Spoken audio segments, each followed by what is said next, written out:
Jantungnya berdetak lebih cepat, keringat dingin mulai membasahi tubuhnya.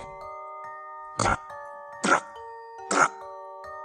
Bunyi gesekan tulang makhluk itu saat tubuhnya bergerak mendekati Yuna, hingga makhluk itu tepat berada di bawah kaki Yuna. Perlahan bangkit dari posisi merangkak ke posisi berdiri, bergerak perlahan semakin dekat dengan wajah Yuna. Hingga hidung makhluk itu hanya berjarak beberapa senti saja ke wajah Yuna. Sinar bulan purnama penuh menerangi ruang kamar Yuna, membuatnya bisa melihat dengan jelas makhluk yang hampir menempel ke tubuhnya. Gemeteran, mata Yuna memindai. Kepala terbelah dari atas sampai mulut, sehingga tengkorak dan otaknya kelihatan dipenuhi belatung dan darah kental berwarna merah hitam. Kedua matanya berwarna merah, separuh terlepas dari rongga mata, terus menggantung. Hidung dan mulut makhluk itu telah membusuk, dipenuhi kelabang. Kengerian tergambar jelas dari sorot mata Yuna. Rasa takut semakin menguasainya. Detak jantungnya juga semakin tidak beraturan. Tubuhnya basah oleh keringat. Dia tidak tahan dengan bau busuk yang menusuk hidungnya.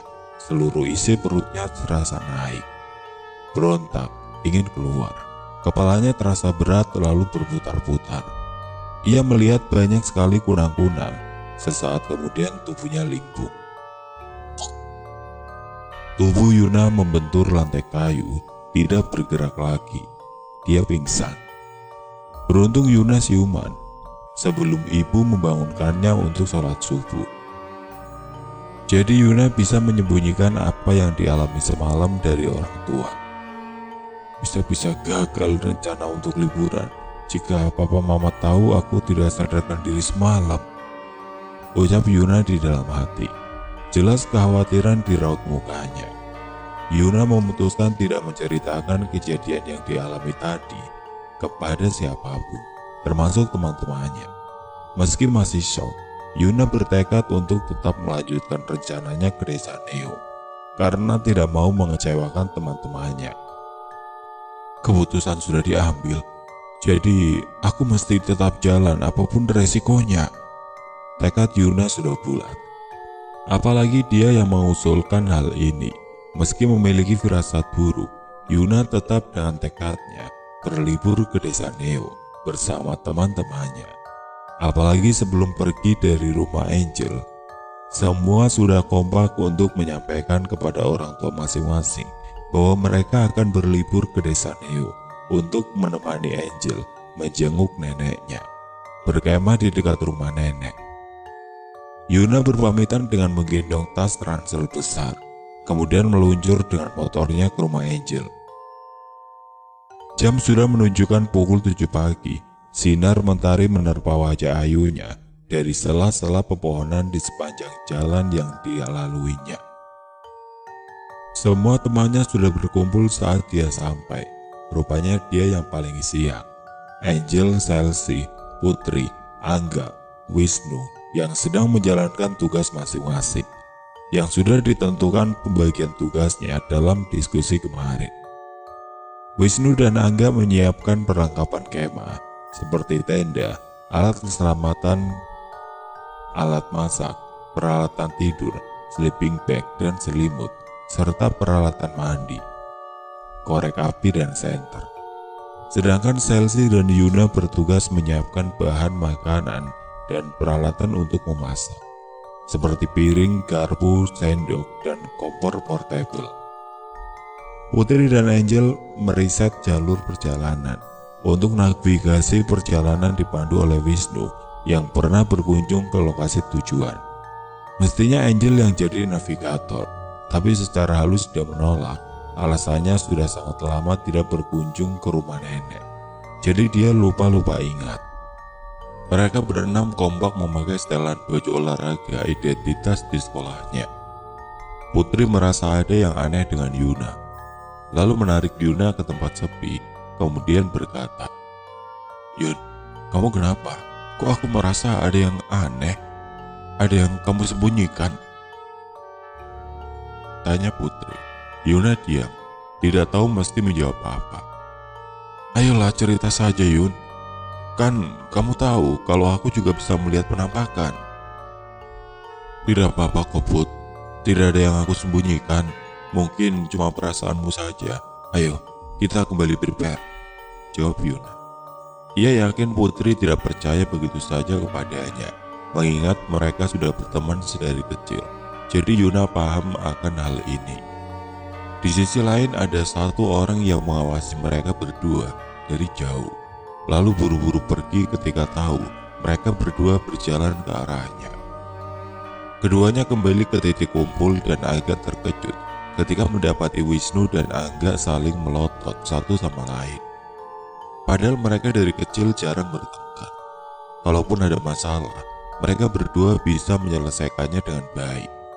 Kali ini berbeda. Tatapan keduanya penuh kebencian. Angga juga orang yang sensitif terhadap hal gaib. Chelsea dan Angel juga terlihat tidak saling mengobrol satu sama lain. Padahal sebelumnya mereka berdua sangat akrab satu sama lain. Yuna dan Putri menatap semua penuh tanya. Apa yang sebenarnya terjadi dengan mereka semua? Ucap Yuna dalam hati. Loh, kok jadi aneh gini mereka? Apa jangan-jangan benar sih dugaanku, Yuna bawa sesuatu? Batin Putri menduga-duga. Beberapa saat kemudian terdengar ketukan pintu. Angel pun membuka pintu. Kemudian ia merangkul seorang wanita cantik berumur sekitar 20 tahun yang berdiri di depan pintu. Angel lalu mengenalkan wanita bertubuh tinggi, berkulit kuning langsat itu sebagai Teh Siska, saudara sepupunya yang diutus oleh orang tua Angel untuk menemaninya selama liburan.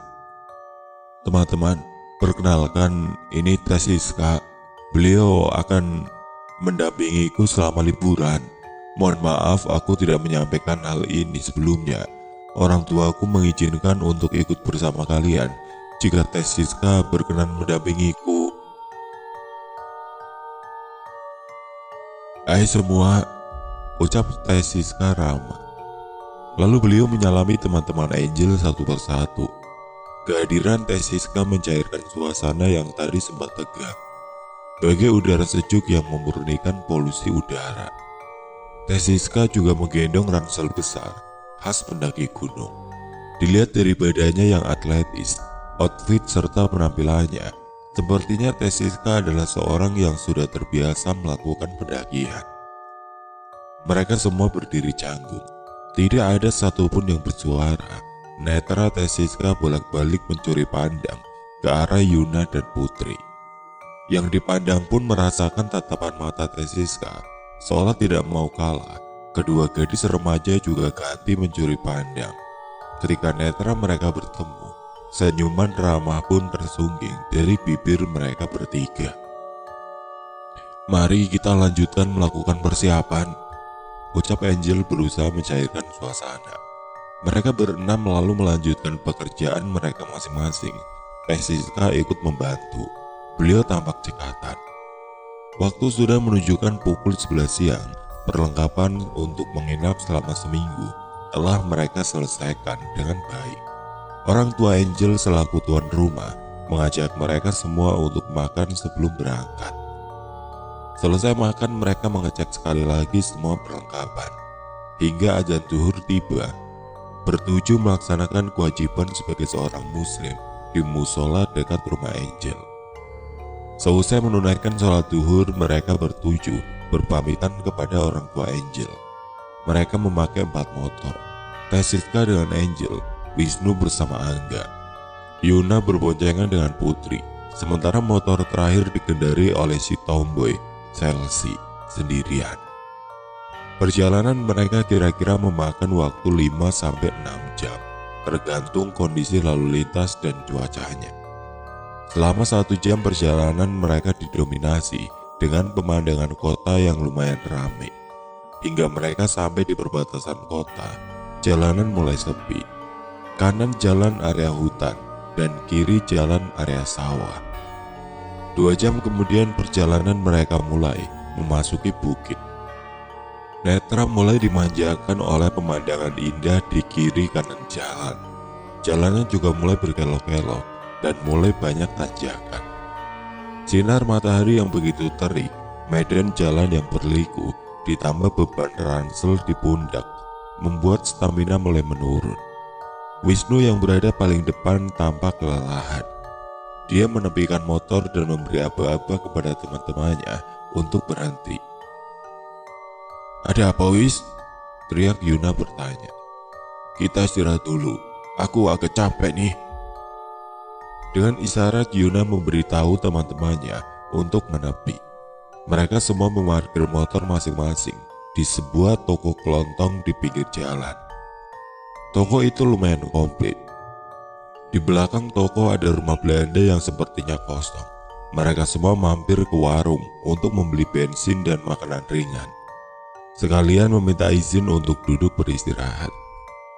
Di belakang toko ada rumah kosong bergaya Belanda. Mungkin rumah itu memang peninggalan Belanda.